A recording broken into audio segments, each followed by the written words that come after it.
musofirlar bor, musofirlarning mushkullarini oson qilgin, safarlarni bexatar qilgin. Bu Ramazon oxirgisi bo'lmasin. Bu xatmi Qur'onlar oxirgisi bo'lmasin.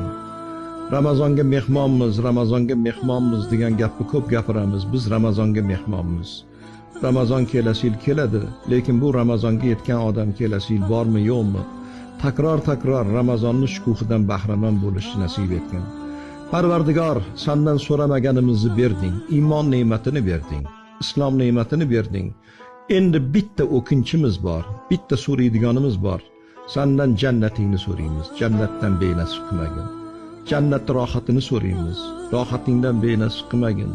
Jamolingni so'raymiz, jamolingdan benasib qilmagin. Adolat taroziga amallarimiz qo'yilganda yolg'iz o'zimizni tashab qo'ymagin. Aziz qilgin, xor qilmagin, ustun qilgin, ostin qilmagin. Suhbatlarda sobit qadam bo'lib borishni nasib etgin. Allohu akbar.